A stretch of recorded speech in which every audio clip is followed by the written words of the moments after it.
नमस्कार साथियों, मैं अंकित आपका स्वागत करता हूँ यूपी न्यूज़ 24 आज की बात में। आज हम बात करेंगे उत्तर प्रदेश की राजनीति के सबसे चर्चा विवादित चेहरों में से एक मोहम्मद आजम खान और उन्हें सुनाई गई 7 साल की सजा के बारे में और सजा के पीछे जो कानूनी और राजनीतिक संवैधानिक पहलुओं की। केस क्या है? रामपुर की एमएलए एमपी विशेष अदालत ने आजम खान और उनके बेटे अब्दुल्ला आजम को पैन कार्ड फर्जीवाड़ा मामले में दोषी पाया, जिनमें आरोप है कि 2 अलग-अलग पैन कार्ड, 2 अलग-अलग जन्मतिथि, सरकारी दस्तावेजों में गलत जानकारी और इसका उपयोग चुनावी और प्रशासनिक प्रक्रियाओं में।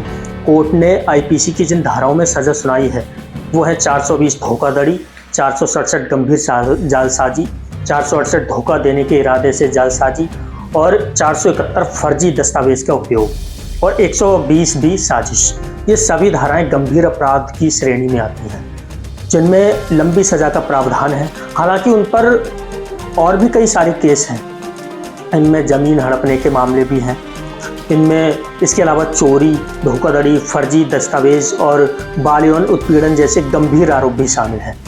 आजम खान, उनकी पत्नी तजीम फातिमा और उनके बेटे अब्दुल्ला आजम पर आरोप थे कि उन्होंने बेटे के लिए झूठा जन्म प्रमाण पत्र तैयार किया था।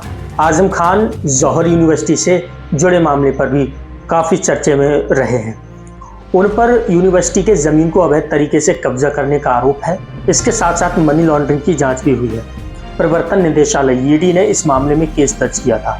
एक बहुत पुराना, लगभग 18 साल पुराना केस फिर से खोला गया था, जिसमें आजम खान पर ज़मीन कब्जा करने और चंदा नहीं देने वालों की फैक्ट्री गिरवाने का आरोप था। इस केस में विशेष जाँच टीम SIT बनाई गई थी। कुछ मामलों में उन्हें नफरती भाषण के आरोप लगे। एक कोर्ट ने 2019 के एक हेट स्पीच मामले में उन्हें दोषी ठहराया था और 3 साल की सजा सुनाई थी, लेकिन अन्य मामलों में उन्हें बरी भी किया गया था। उदाहरण के लिए एक कोर्ट ने आरोपों को रद्द कर दिया था क्योंकि अभियोजन पक्ष सबूत पेश नहीं कर पाया था। उनकी संपत्ति और यूनिवर्सिटी के जमीन लेन देन को लेकर आयकर के छापों की खबरें भी सामने आई थी। कथित रूप से सरकारी संसाधनों के दुरुपयोग का भी आरोप है, खासकर यूनिवर्सिटी के जमीन और फंड को लेकर। मीडिया रिपोर्ट में बताया गया है कि कुछ चुनावी प्रचार के दौरान उन्होंने अधिकारियों पर अभद्र टिप्पणी की थी। कई आलोचकों का मानना है कि उनके राजनीतिक दबदबे का इस्तेमाल व्यक्तिगत और संबंधी संपत्ति फायदे के लिए किया गया था, लेकिन हाल ही में 2025 में उन्हें फर्जी पैन कार्ड मामले में 7 साल की सजा सुनाई गई है। कोर्ट ने कहा क्या था? कोर्ट का तर्क साफ था कि दस्तावेज जानबूझकर लाभ प्राप्त करने के लिए नियत से बदले गए थे। ये एक साधारण त्रुटि नहीं है, बल्कि सोची समझी जालसाजी है। इसलिए अदालत ने अधिकतम सजा के करीब जाकर फैसला सुनाया। और राजनीति का सबसे बड़ा सवाल क्या था? अब बात राजनीति की है। आजम खान का नाम पिछले 1 दशक में सबसे विवादित नेताओं में गिना जाता है। उनके खिलाफ लगभग 100 से ज़्यादा मुकदमे कई वर्षों से चल रहे हैं। बीजेपी का तर्क है कि ये कानून का राज है, सत्ता में रहते हुए अत्याचार किए, अब कानून हिसाब ले रहा है। समाजवादी पार्टी का तर्क है कि ये राजनीतिक प्रतिशोध है, चुनावी गणित बदलने के लिए नेताओं को निशाना बनाया जा रहा है, मुकदमे राजनीतिक रूप से प्रेरित बताए जा रहे हैं। ये है क्या? यहाँ 2 नज़रिए सामने आते हैं। पहला ये कि ये राजनीतिक प्रतिशोध है। चुनावी समय में बड़े विपक्षी नेता टारगेट बनते हैं, केसों की संख्या अचानक से बढ़ जाती है। एक ही नेता पर 50-70 मुकदमे प्राकृतिक नहीं लगता। उनके निर्वाचन क्षेत्र में राजनीतिक समीकरण बदलने की कोशिश की जाती है। दूसरा नज़रिया यह है कि कानून का काम है।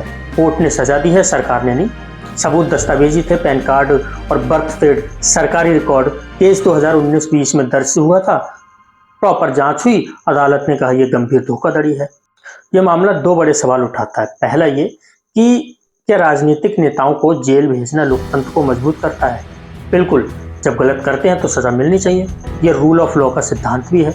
दूसरा ये कि या फिर इससे राजनीतिक प्रतिक्रियाएं दूषित होती हैं। यदि केस राजनीतिक दबाव में दर्ज हुए हों तो यह विपक्ष को कमजोर करने का तरीका भी हो सकता है। यानी यह मुद्दा सिर्फ आजम खान की सजा नहीं है, बल्कि भारत की राजनीति में और न्याय व्यवस्था के संतुलन का प्रश्न है। इस केस का असर और गहरा है। पहला, चुनाव लड़ने पर रोक लग जाती है, सजा 2 साल से ज़्यादा है। मतलब रिप्रेजेंटेशन ऑफ पीपल एक्ट के अनुसार आजम खान और अब्दुल्ला आजम दोनों चुनाव नहीं लड़ सकते। दूसरा, अपील का रास्ता। वे अब हाई कोर्ट जाएंगे और आवश्यकता पड़ी तो सुप्रीम कोर्ट तक भी। यदि ऊपरी अदालतें सजा को निलंबित करती हैं तो उनकी राजनीति फिर से सक्रिय हो सकती है। तीसरा मिसाल, ये फैसला कई अन्य नेताओं के लिए कानूनी मिसाल बनेगा, विशेष रूप से फर्जी दस्तावेज, चुनावी रिकॉर्ड और सरकारी लाभ से जुड़े मामलों में। राजनीति भविष्य क्या है इनका? आजम खान उम्र की अहम अवस्था में है, रामपुर में उनका आधार कमजोर हो रहा है, उनके कई करीबी नेता पहले ही बीजेपी और अन्य पार्टियों में चले गए हैं। ये सजा उनके लिए राजनीतिक ग्राफ के ये सबसे बड़ा झटका है। समाजवादी पार्टी के लिए भी ये एक चुनौती है। क्या वे उन्हें शहीद की तरह पेश करेंगे या फिर चुनावी रणनीति में नए चेहरे लाना उनके लिए मजबूरी होगा? जनता की नज़र में अगर इसका निष्कर्ष देखा जाए तो साधारण जनता दो हिस्सों में बटी है। पहली, कानून समर्थक जनता कह रही कि ठीक हुआ और नेता कानून से ऊपर नहीं है। दूसरा, राजनीतिक समझ वाली जनता, वो कह रही है राजनीति साफ नहीं है, ये टारगेटेड कार्रवाई हो सकती है। इस फैसले का मतलब ये नहीं कि आजम खान की राजनीति खत्म हो गई है, पर हाँ ये जरूर है कि कानूनी लड़ाई लंबी होगी, राजनीतिक वापसी कठिन होगी। ये सजा उत्तर प्रदेश की राजनीति पर गहरा प्रभाव डालेगी और लोकतंत्र में सत्ता विपक्ष संबंधों को लेकर नए विवाद खड़ी करेगी। आजम खान की 7 साल की सजा ये सिर्फ एक कोर्ट का फैसला नहीं, बल्कि भारतीय राजनीति में शक्ति, सत्ता, कानून और लोकतंत्र की असल परीक्षा है। क्या ये न्याय है या राजनीति? इसका जवाब आने वाले महीनों में अदालतें और जनता दोनों तय करेंगे। दोस्तों, आपको ये जानकारी कैसी लगी हमें कमेंट सेक्शन में ज़रूर बताएं, और अगर चैनल पर आप नए हैं तो हमारे चैनल को सब्सक्राइब जरूर करें और हाँ, बेल आइकन को दबाना ना भूलें ताकि सारे वीडियो के नोटिफिकेशन आप तक जरूर पहुंचे। इसी के साथ जय हिंद, वंदे मातरम।